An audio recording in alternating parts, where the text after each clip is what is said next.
You also might be the season finale. Really? Yeah, Wow. no pressure. Like, like as if there will be a season 2 as well, or no? I have been told I have been renewed. You've been renewed. Okay, nice. They picked it up, huh? So, yeah, they Wow. did. Hi, I'm Annie Willison, and this is Fueling Up with Father. And today I have with me, Father Noah Thelen. yes, and you are at, St. Bartholomew in Nuevo and St. Joseph in White Cloud. okay, and how long have you been here for? Just over a year. July Okay. 1, 2023 is when I started. Okay, and when were you ordained? I was ordained June 5, 2021. Okay, so 3 years under your belt now? 3 years, yeah. Nice. Like, when did you enter seminary? So I went to Grand Valley for undergrad. Okay. And then a Laker for a lifetime, if you will. And after Grand Valley is when I went to seminary. So I didn't go to SJV Okay. at all. Okay. I went out after I had a college degree, and so I had 6 years of seminary. in one Gotcha. point. Okay. So what's your discernment story? Like, how did you end up at Yeah. Wonderline? Well, when I was growing up, definitely being a priest was something I thought about a lot. Mm-hmm. I remember when I was very young, like playing mass, when I had family over, and I remember thinking about what it would be to be a priest. Or I remember even on like a school project, we had to pick like a future career and do a bunch Okay. of like personal finance type planning. I remember I picked being a priest, and so it was on my radar, but Yeah. and it was something I had thought about, although I think I just, there was a point in time where I realized, I want to have a family, get married and have kids, and so that kind of like went away from my mind. But I was always very involved in my faith when I was growing up in my home parish. I tell people it always felt like the parish felt like an extension of our family's living room. Mm-hmm. We just spent so much time there, and I was always comfortable in the Catholic Yeah. Church. But I was really, even though I was, maybe doing lip service to the idea of discerning a vocation or the priesthood, it was really, I was doing what I wanted to do. I'd kind of put away those kind of questions in a real describing what was on my heart, I guess. And then it was right before I entered Grand Valley, right before that summer before my freshman year, Yeah. I had a couple of experiences that were just really, really powerful. I experienced praying with John 21, and some Jesus appears to his disciples in the Sea of Galilee after his resurrection. He asked Peter, "Do you love me? Do you love me? Do you love me?" 3 times. Yeah. And then I also had an experience. I went on a retreat with the seminarians of the diocese at that time, and I just really realized in a fundamental way I hadn't really asked God what He wanted from my life. I was doing what I wanted. Yeah.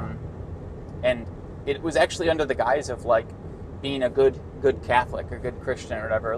But I was like, I'm calling my own shots here and not giving it to the Lord. And when that realization hit me, it started a process and really a journey of discernment. And I didn't end up entering seminary until 4 years after that. But Yeah. but it really, that started me down really asking God for what His plan was for my life.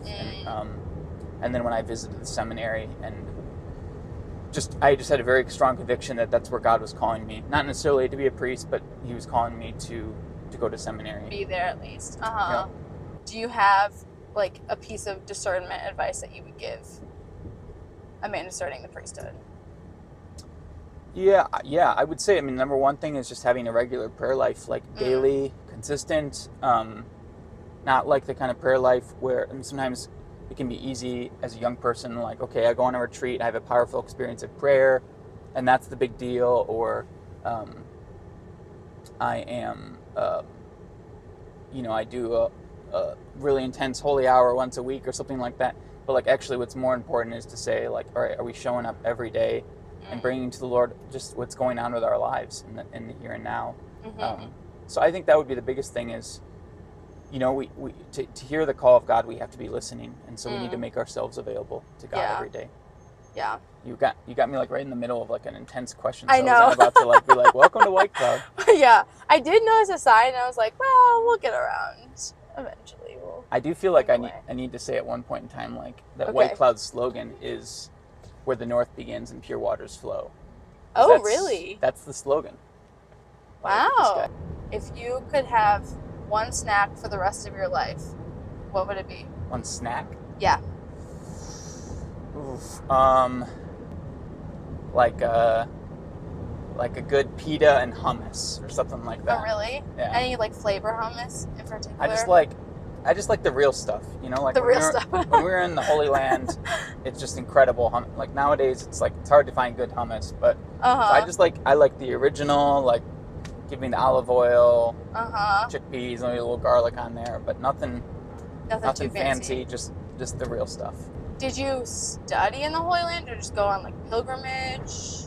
Yeah, it was like a pilgrimage. Okay. While we were there, we were, also just kind of learning a lot of things, whatever, while we were there. But we were there for 2 months. Oh, wow. Okay, so that's So it was a pretty substantial. substantial trip. Like, we got to spend a lot of time in all the sites. And What's your favorite part of the Holy Land? Do you have one spot that just really resonated with you? I would say 2 things. Like, I had the opportunity to do an overnight at the Church of the Holy Sepulchre. So that's the church that contains the spot where the cross was, as well as Calvary, and also the tomb of Christ. Mm-hmm. And so that's all in one church there, right in Jerusalem. And I was able to stay there overnight. Oh, wow. You're not supposed to sleep while you're that's Right. one of the rules. I learned, but but it was that was really powerful. So obviously that spot, and it's quite remarkable. But then I think the other spot for me was just Galilee in general. We spent a few weeks just on a place on the shore of the Sea of Galilee, and that. Wow. Yeah, Galilee's always just been very, just a spiritually important place for me when I read the scriptures. And so to be there, and I actually did my canonical retreat there, the retreat right before my diaconate ordination there. Oh, wow. And so it was just, it was incredible. Yeah. That's so cool. Did that, change the way that you, were reading the scriptures, once you went to the places and were able to see it? Oh, yeah. Yeah. For sure. Yeah.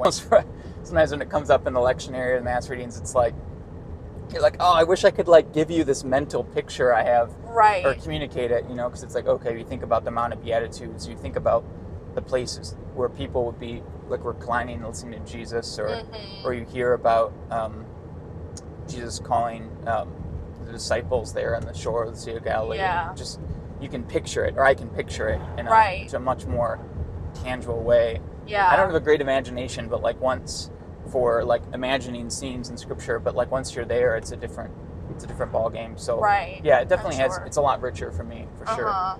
So if you could travel one place right now, where would you go? Probably England or London. I've been there before, but there's something about.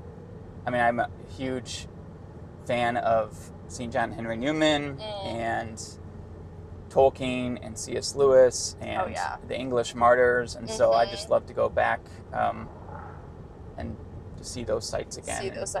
Oxford and Birmingham and London, and it's beautiful. It's incredible. Love it there. Okay, so what are some of your hobbies then? Do you like reading? Because you mentioned C.S. Lewis. Yeah. Tolkien. Yeah, I like reading for sure. That's definitely one of my biggest hobbies. And then I like playing a lot of different sports. Okay. And watching sports. So you a big football guy? Oh, yeah. Now we're in football season. Who's your team? Michigan. Michigan? Okay. Very nice. Yep. Yeah. And my latest thing, I think I've been doing, I like kayaking up here. I've been playing a lot of disc golf. Okay. And then playing a little bit of pickleball lately. Oh, yeah. Which has been fun. So, this is St. Joseph. Right here. Yeah. Beautiful little church. Really. Do you like the small town community? Yeah. People have been very welcoming. It's very different. It's just this is the rectory, and it's just super quiet. Yeah. It's just I just don't hear a lot of noise in the rectory, which is a lot different than when I was in Holland. Yeah. So, Wow. yeah. That's so cute. And your name on the outside? Yeah, nice. isn't that funny? Oh my gosh. That's so cool. Yeah, I've heard wonderful things. Because you were at the National Eucharistic Congress. I was, yeah. What did you think about that? It was incredible. Yeah. It was, I mean, I think obviously you saw like the procession and the big masses, like the masses where it took like a half hour for all the priests to come in. Yeah. Because it was so like that stuff is very powerful. Yeah. But I think for me, like the best part was honestly they had this separate track for priests and bishops that were there. Yeah. Called the Abide track. Uh-huh. And the talks in there were incredible, and it was just good to be around like a bunch of other, priests and all these bishops there, and that was just very, very life-giving. So I think that was my favorite part of the Congress. Yeah, I thought that was cool that they had a priest track, because obviously there's so many there, and then it was like a retreat for you guys as well. Yeah, exactly. It was a retreat. Yeah. It was very life-giving. Mm-hmm. And it was good for me, like, in just seeing so many friends from seminary, from all over the country, and I don't know, it was just really cool. Yeah. So it felt historic. I don't know what. Yes. If you felt that way, it felt like for sure. we're just part of something bigger than us, and and it was just kind of like the privilege of being a priest for that. Yeah, I'm sure. Was like very strong, just being there. Mm-hmm. What I thought was really cool, it felt very unifying, because there was people of literally all ages there. Yeah. And, lay people, sisters, brothers, priests, bishops, cardinals, like, just everyone was there for, like, the same purpose. And that was really cool to see. Versus, I've been to, like, the Steubenville conferences, but it's all, like, centered towards, like, high school or, like, very specific groups of people.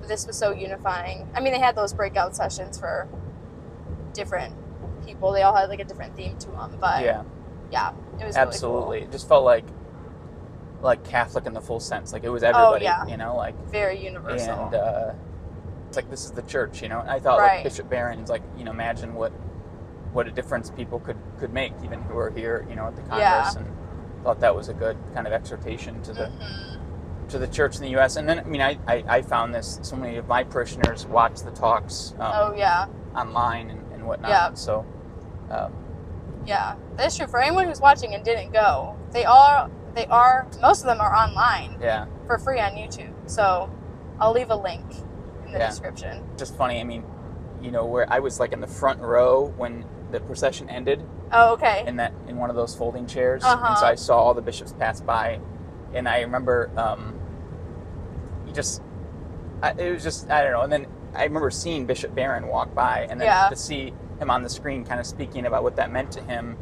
He's got the sunburned face, and it's like, like, you're like, oh wow. He was speaking of, he said something about like this was like one of the most impactful weeks of his entire time as a priest, and it was like, wow. That's what I felt too, and but I've got 3 years of data there to compare with. But he's got more than that, and so it was really like, oh yeah, this is a big deal. So did you have any like funny moments there, or like kind of wild like things that just happened there, or no? I mean, one moment that was kind of nuts, I don't know if you saw this at all, was I think it was like the youth track got out. Okay.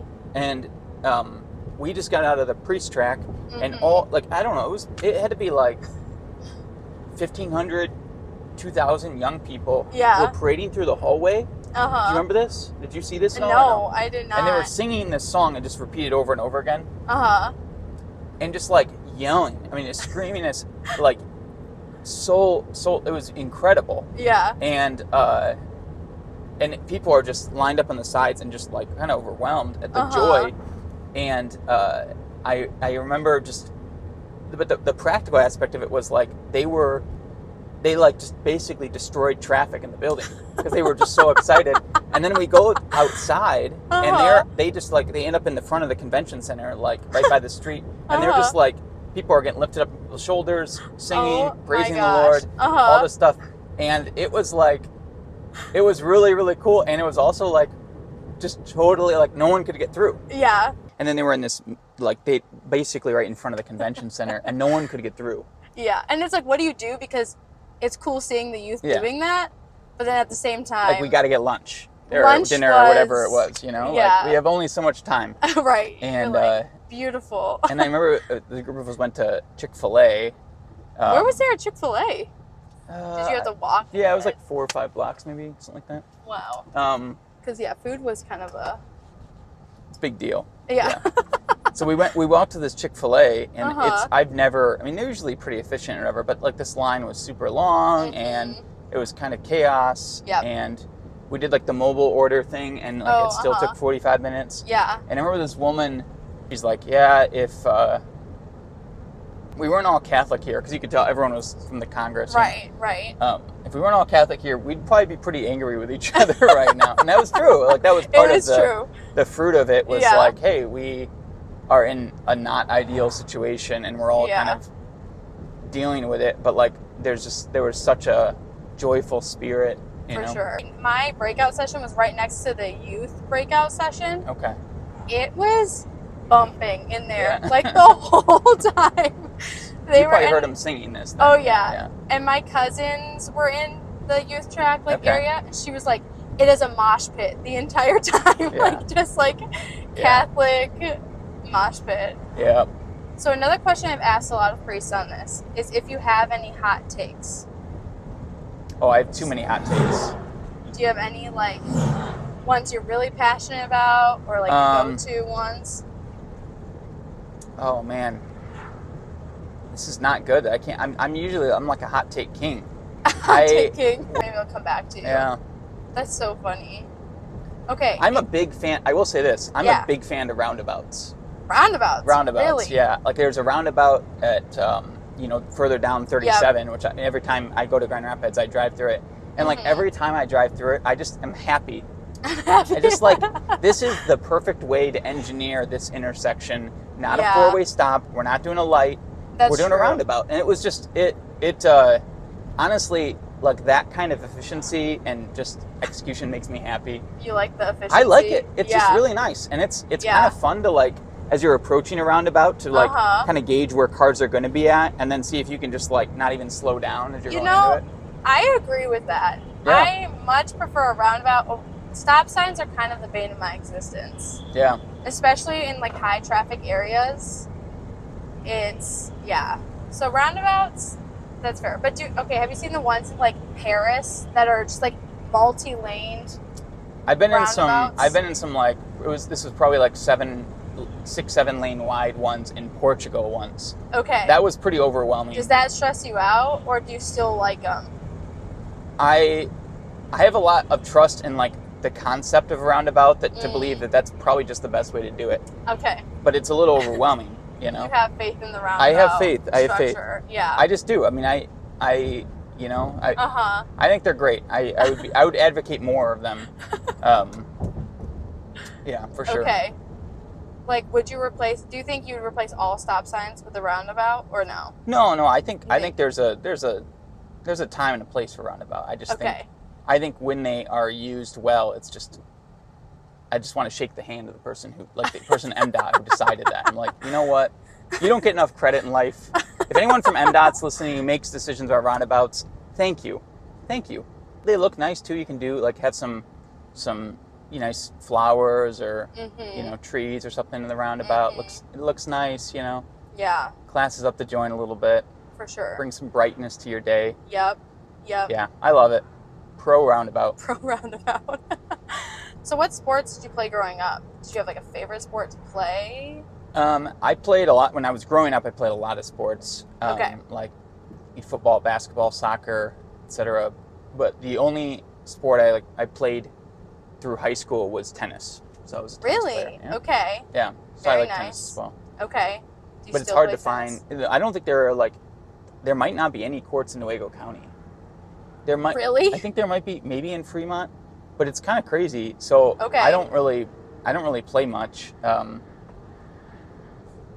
my brother's gotten big into tennis, so I played with him, but I don't really have a ton of people I even play with. So I think that's why I've played a little more pickleball. Just 'cause it's a But they have pickleball courts. They do, here? yeah.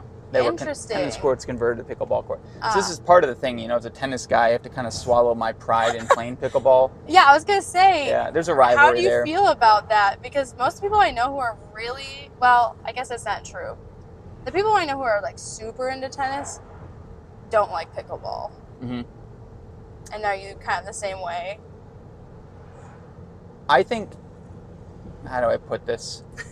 It's kind of like... Is this one of your hot takes? Probably, okay. yeah. I think, like, I remember, like... Nah, I won't say that. I think there's a rivalry there, and I think that, like... I mean, I like playing disc golf, but like if you played disc golf on a golf course, it'd be disrespectful, you know? Right. So I think, like, tennis is a game of etiquette, and it's a gentleman's game, and there's a respect and a decorum. And pickleball players don't usually have a lot of that respect or decorum. And so I think it's fun by itself as a sport. Right. I think it's also true that, generally speaking, here's my hot take, that the best pickleball players are guys who couldn't hack it in tennis, you know? But oh, really? I don't know. But I think oftentimes a lot of the best pickleball players were really good at tennis first. So right. Yeah. So, yeah, I think tennis is the purer sport, but it's. I mean, pickleball is fun. I'm not gonna bash on it just for those reasons. 'Cause I enjoy playing it. And it's fun. It's easy, and it's the kind of sport that it doesn't beat up your body the way tennis does. So. Yeah, that's true. Even tennis is like one of the healthiest sports to play longer in life. But. Yeah, that's true. So is one of your pet peeves like pickleball lines painted inside of a tennis court? No, I don't like... Or not really? I'm more of, like... I got more beef with, like, the amount of noise pickleball players make when they're in tennis facilities. Like, the lines painted on, it's not the end of the world. I don't love that, but, like... I mean, pickleball players just, like... They just, like, lean on the fence and just talk during tennis player points, you know? Okay. Okay, there's just, like, a... etiquette here. Yeah, there's just like, all right, let's just carry ourselves. You know, you don't talk during someone's backswing, you know, like in golf, you know, so you just gotta. So, I have much younger siblings, and so my sister was in 6th grade last year, and she played tennis for the first time, and my family weren't tennis. So you guys people. are cheering during all the points, right? Well, she asked me to be her coach. Because they needed just adult supervision. Because there was like 40 middle schoolers across 8 courts, and they just needed like warm bodies, basically. Yeah. So I was like, well, maybe I should learn a little bit about this sport before I'm like a coach.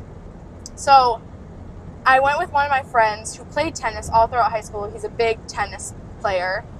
To a CC tennis match because a family friend was playing in it. Okay. So I was like, okay, come with me and teach me the rules and everything. It was so difficult to not cheer during the sport because I'm used to just like rowdy sports like water polo, football, all those things where you just cheer constantly. And he was like, we don't do that. And I was like, what?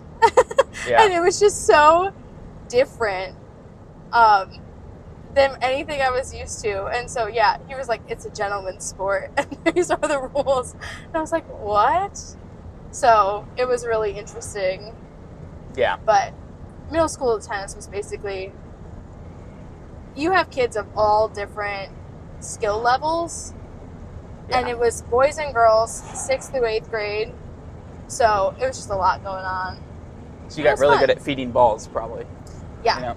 Yep. That was about the extent of my coaching. You just do that all day long. Yeah. Yep. Mm-hmm. Mm-hmm. It went in, good job, you know. Right, exactly. You are now one of the pastors for a school. Correct, yeah. New this year. Yep. So have you been over there and now that school started? I haven't visited yet, no. Okay. I was just thinking that on my drive up there. I'm like, I want to get over there. Yeah, but right now it's just the daycare and the preschool. Yeah. Yeah, it sounds like they've been keeping busy, and we've got a few parishioners over there, and I've got a couple parishioners that are on the staff there. And so I've gotten to talk to them about it. But that's exciting. Yeah, so, because then, you've been here for a year, and now school's been added, which is Bishop Baraga Academy, by the way. Correct. Bishop Baraga Academy. Yeah. It's the only Catholic school in Newaygo County now, too, Correct. right? Because Yeah. there wasn't one before. Yeah. So that's always exciting, too, like branching Catholic education into more areas. Yeah. I went to the ribbon cutting ceremony, and it's just so fun to see all the little kids who are in there and like playing with the toys, and yeah, it's exciting. My favorite thing about it was they were kind of like, we're going to keep the rooms. They've been sanitized. Yes. And they're like, we're keeping the rooms, you know, like kind of. Right. People can look into their room, but then it was like, I don't know, what, 90 seconds later, it was like the kids were unleashed. It's like a room full of toys. It's, you know. Right. I mean, Trying to honestly, it was hard for me to 2-year-old. not play with the toys. So, I don't know how they were going to do that. So, yeah. Oh, that is so funny. Yeah, it was good. It was a good turnout. Lots of fun. So Yeah. I'll also leave the link to Bishop Baraga's website, too. Yeah. In there, yeah. Okay. Switching to a different topic. Okay. If you could pick an actor to play you in a movie, who would you choose? Oh, my goodness.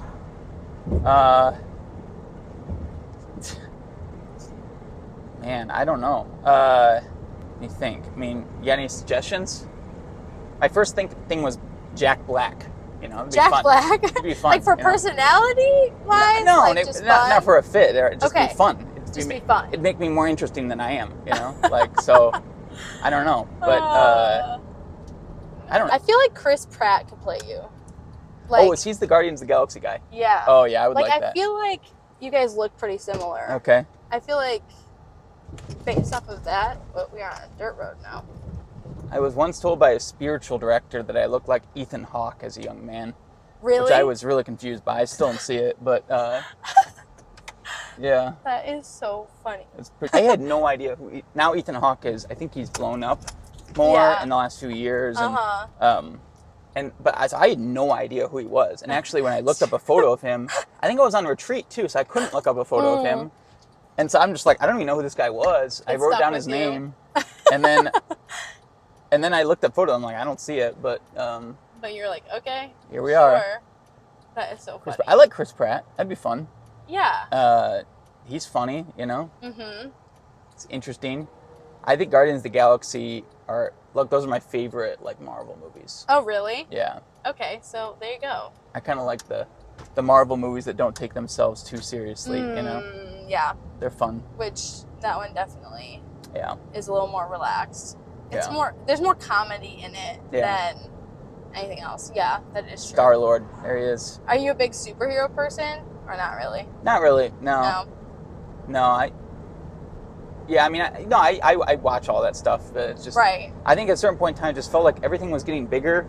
The bad guys get bigger. It's like all of a sudden now a bad guy can destroy the world with a snap of his finger. It's like right. At a certain point in time, we got to like, you know, rein it back a little bit. Yeah. You know?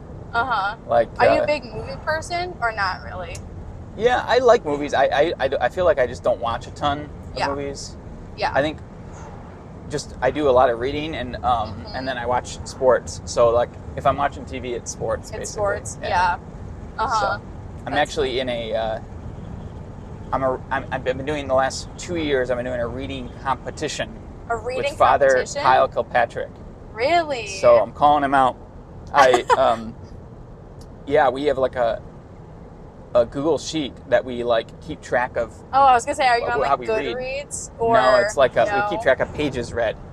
Pages read. Yeah. So it's not just number of books; it's Correct. pages read. It's pages read. Oh. And we keep track of number of books. Last year, I think we were doing like keeping track of more things, and this year we've kind of simplified it. We're just like, my goal is like I want to read 50 pages a day.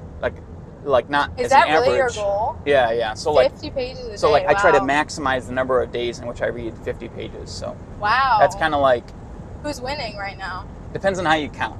Okay. So I beat him last year. Nice. I have more 50-page days than he does this year, but he's got more pages overall. So okay. I think we kind of have different goals this year. So that's part of the because you can get.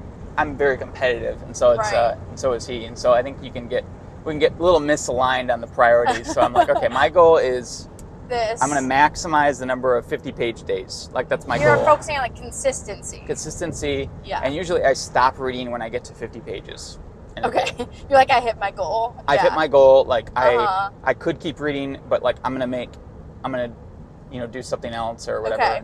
It's not a like a hard and fast rule, but like Right. I kind of like shoot for my goal, and then Okay. whereas thinking last year there was a lot more like, okay, you're going for a 100-page day or 200-page day or something like that. Wow. John Henry Newman says that like I'm gonna butcher the quote, but it's basically like novels or fiction is like the autobiography of humanity in a certain way. Like, and so what you're doing, I think they're important as a preacher, just to be like, okay, to kind of come, because you learn something about the human heart and how people work, and so I find it very formative and just enjoyable. Mm-hmm.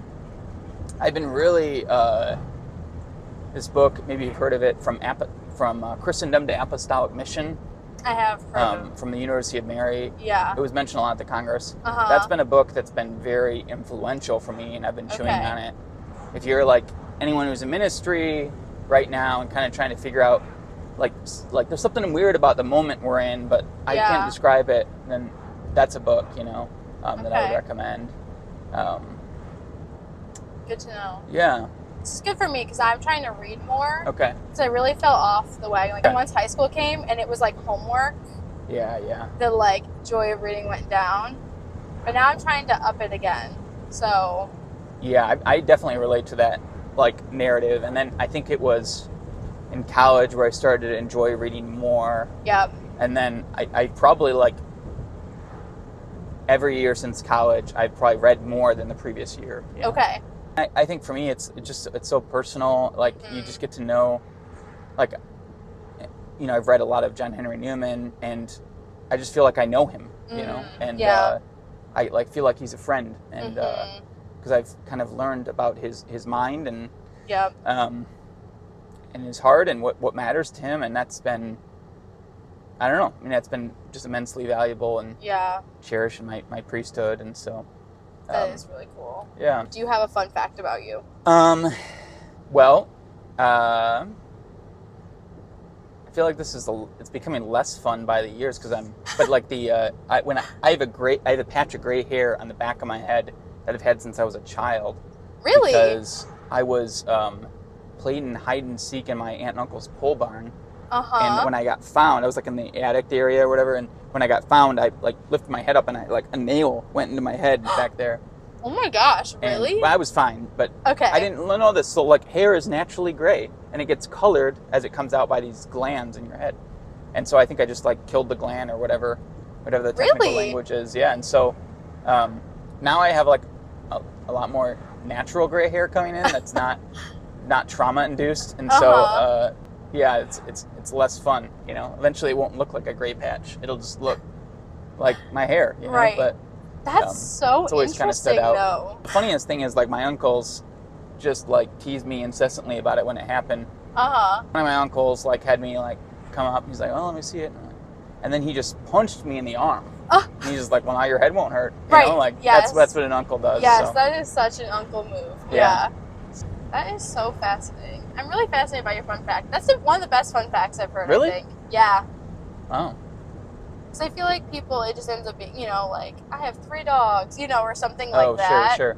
But that's actually something interesting. Yeah, well, it's definitely not something that the average person would say. No, definitely not. Which makes it a fun fact. Yeah, that's true. Thank you so much for coming with me and driving around. This is our final episode of this season of Fueling Up with Father. So we'll be back next summer. And we actually have a winter series that will be coming out too. So stay tuned for that. But thank you so much for coming along. It was so fun to get to know you better. Thank you for all you do and the work you're doing up here. It's such a cute area. I've never really been up here that much, and it was fun driving through and seeing all of it. So, yeah, it's beautiful. Yeah. Thank you. Good. All right. Thank you. All right, God bless. We'll see you guys next summer. Bye.